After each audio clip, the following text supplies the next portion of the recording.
अस्सलाम वालेकुम dear students, class 10 biology का चैप्टर नंबर 3 हम पढ़ रहे थे and we were discussing about hormones of pituitary gland.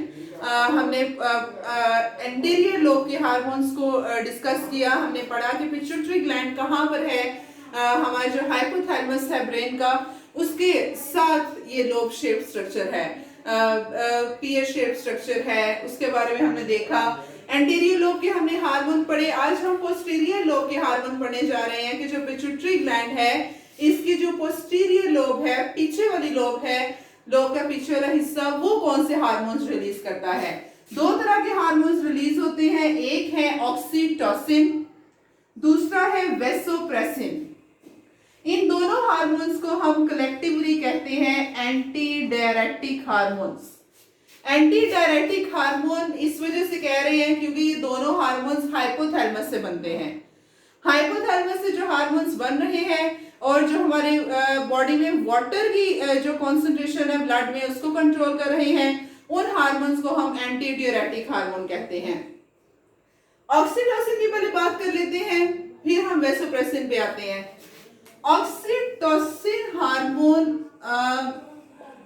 Females में, मदर्स में बहुत जरूरी है। जब चाइल्ड की बर्थ होनी होती है तो चाइल्ड बर्थ से पहले मदर की जो यूट्रस है, यूट्रस जिसको हम उर्दू में बच्चादानी भी कहते हैं, ये जो यूट्रस है ये कॉन्ट्रैक्ट करती है। इसकी कॉन्ट्रैक्शन की वजह से फिर जो वो बेबी है, वो चाइल्ड है, वो यूट्रस से आहिस्ता आहिस्ता आहिस्ता आहिस्ता एक्सपेल होता है, निकलता है। तो वो जो कॉन्ट्रैक्शन है यूट्रस की वॉल की, वो बेसिकली ये ऑक्सीटोसिन हार्मोन की वजह से होती है। Contraction of uterus wall, uterus wall contract करती है। रिलैक्स कॉन्ट्रैक्शन जब इतनी उसमें हो जाती है तो फिर उससे क्या होता है कि लेबर पेन होती है, वो भी जो है, तो उसकी वजह से फिर जो हमारे पास चाइल्ड है उसकी बर्थ स्टार्ट हो जाती है। तो एट अ टाइम ऑक्सीटोसिन जो है वो यूट्रस में कॉन्ट्रैक्शन तो कर रहा है, उसके साथ साथ हमारे पास जो मदर है, मदर की जो मिल्क इजेक्शन है, मदर के जो मेमरी ग्लैंड्स हैं, मेमरी ग्लैंड से चस्ट से जो मिल्क इजेक्शन होनी है, मिल्क इजेक्ट होना है, निकलना है, वो भी ऑक्सीटोसिन की वजह से होना है। कि वैसे तो जो मिल्क है उसकी प्रोडक्शन जो हो रही है मेमरी ग्लैंड्स में, वो बेसिकली जो मिल्क की प्रोडक्शन हो रही है वो हो रही है प्रोलैक्टिन की वजह से, ये प्रोलैक्टिन हार्मोन की वजह से। लेकिन अब प्रोलैक्टिन हार्मोन ने मिल्क प्रोड्यूस तो कर दिया है, अब वो मिल्क की जब इजेक्शन होनी है ब्रेस्ट फीडिंग के दौरान, तो उससे फिर क्या होना है कि वो ऑक्सीटोसिन ने करनी है। ऑक्सीटोसिन जो ही यूट्रस कॉन्ट्रैक्ट होती है चाइल्ड बर्थ के बाद, जब यूट्रस बहुत ज्यादा कॉन्ट्रैक्ट हो जाती है तो तब ऑक्सीटोसिन जो है वो मिल्क इजेक्शन में हेल्प आउट करता है, और फिर ब्रेस्ट फीडिंग से भी जो है ये ऑक्सीटोसिन एक्टिव ज्यादा से ज्यादा होता है। कैसे करता है मिल्क इंजेक्शन के, हमारे जो मेमरी ग्लैंड्स है मदर के, उनमें जो ब्लड वेसल्स हैं बेसिकली उनको डायलेट करता है। उनकी जब डायलेशन होती है वो फैलती है, तो उसकी वजह से मिल्क की इजेक्शन होती है। तो यही बात है कि ऑक्सीटोसिन, जितने भी कैटल्स हैं, भैंसे हैं, जिनको इंजेक्शंस लगाते हैं कि वो ज्यादा से ज्यादा दूध दें, तो वो ऑक्सीटोसिन के इंजेक्शंस लगाते हैं। इसलिए बैन किए जाते हैं ऑक्सीटोसिन के इंजेक्शन, क्योंकि जब उनको ऑक्सीटोसिन के इंजेक्शन लगाते हैं तो मिल्क इजेक्शन तो हो रही है, लेकिन उनमें मिल्क प्रोडक्शन, मिल्क इजेक्शन तो हो रही है, दूध निकल रहा है, लेकिन उसके बरक्स क्या हो रहा है कि उनकी जो यूट्रस है वो कॉन्ट्रैक्शन उसमें बहुत ज्यादा होती है, जिसकी वजह say that is too much painful.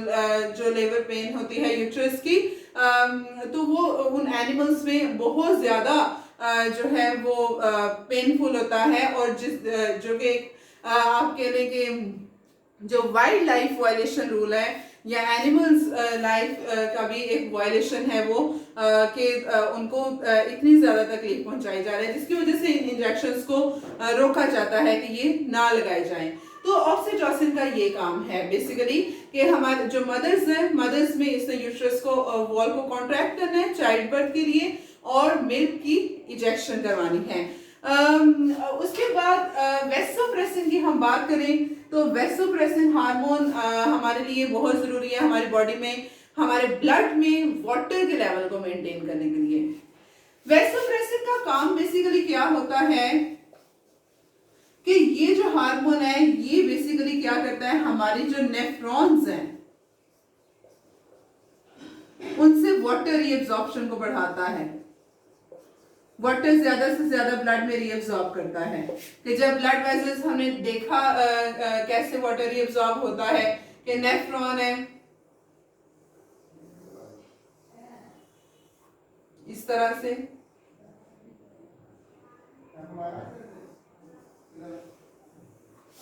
तो इनके गिर्द ब्लड वेसल्स ने घेरा हुआ है, तो वो नेफ्रॉन से क्या करते हैं कि रीअब्सॉर्प्शन वाटर की ब्लड के अंदर करता जाता है ताकि ब्लड के अंदर वाटर की कमी ना हो। तो अब जब इन केस हमारी बॉडी में वाटर जो है वो ज्यादा है, वाटर कम है, इन केस हमारी बॉडी में जब पानी कम है तो कम पानी की वजह से क्या होगा, ये वेसोप्रेसिन ज्यादा रिलीज होगा। जब वेसोप्रेसिन ज्यादा रिलीज होगा तो ये क्या करेगा, नेफ्रॉन से ज्यादा पानी ब्लड के अंदर भेज देगा, रीअब्सॉर्ब कर देगा, जिसकी वजह से यूरिन फॉर्मेशन कम होगी। लेकिन अगर हमारी बॉडी में पानी नॉर्मल है तब ये नॉर्मल अमाउंट में जो है वो रिलीज होगा और नॉर्मल यूरिनेशन होगी।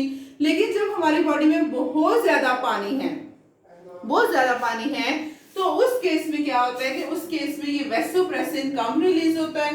जब वेसोप्रेसिन कम रिलीज होगा तो जाहिर है वाटर जो है वो कम रीअब्सॉर्ब होगा ब्लड के अंदर और फिर हमारे पास यूरिन ज्यादा से ज्यादा बनेगा, क्योंकि अब पानी ब्लड के अंदर इतना ज्यादा नहीं गया तो वो पानी हमारी बॉडी से निकल जाएगा। तो इन केस हमारे पास ये होता है कि जब हमारी बॉडी में वेसोप्रेसिन हार्मोन की कमी हो जाती है, जब वेसोप्रेसिन हार्मोन की कमी होती है तो उसकी वजह से क्या होता है कि वाटर रीअब्सॉर्प्शन का प्रोसेस नहीं होता, पानी ब्लड के अंदर एब्जॉर्ब नहीं होता, जिसकी वजह से फिर ज्यादा से ज्यादा यूरिन फॉर्मेशन होती है और उस डिसीज को हम डायबिटीज इंसिपिडस का नाम देते हैं। ये आपने सुना होगा, जिसको ज्यादा यूरिन फॉर्मेशन हो, जिसको ज्यादा यूरिन आए वो कहता है शायद मुझे शुगर। तो ये शुगर की दो फॉर्म्स होती हैं, एक डायबिटीज मेलाइटस होती है जो इंसुलिन की कमी की वजह से होती है, उस हार्मोन की कमी की वजह से कि वो ग्लूकोज हमारा ब्लड शुगर लेवल ज्यादा हो जाता है, और ये अलग कंडीशन है, ये वेसोप्रेसिन हार्मोन की वजह से हो रही है कि वेसोप्रेसिन की आप में कमी हो गई है, इस वजह से जो है वो आपको यूरिन ज्यादा आ रहा है क्योंकि आपका जो ब्लड है उसके अंदर वाटर ही एब्जॉर्ब नहीं हो रहा, तो इस वजह से आपको डायबिटीज इंसिपिडस हो गई है, तो वो इस प्रॉब्लम की वजह से होती है। तो ये हमारे पास पोस्टीरियर लोब के दो हार्मोन्स थे, ऑक्सीटोसिन और वेसोप्रेसिन। दोनों हार्मोन्स बहुत जरूरी हैं। वेसोप्रेसिन सब ऑर्गेनिजम्स में जरूरी है, लाइक मेल फीमेल, और ऑक्सीटोसिन जो है ये फीमेल्स के लिए बहुत ज्यादा इस हार्मोन की जरूरत होती है। तो कल हम इंशाल्लाह थायराइड ग्लैंड के बारे में पढ़ेंगे। आज हमने ये पिट्यूटरी ग्लैंड कंप्लीट कर लिया, इसके इंटीरियर और पोस्टीरियर लोब के हार्मोन्स पढ़ लिए हैं। इंशाल्लाह आज के लिए कल के लिए हम थायराइड ग्लैंड पढ़ेंगे। आज इतना ही। अस्सलाम वालेकुम, अल्लाह हाफिज।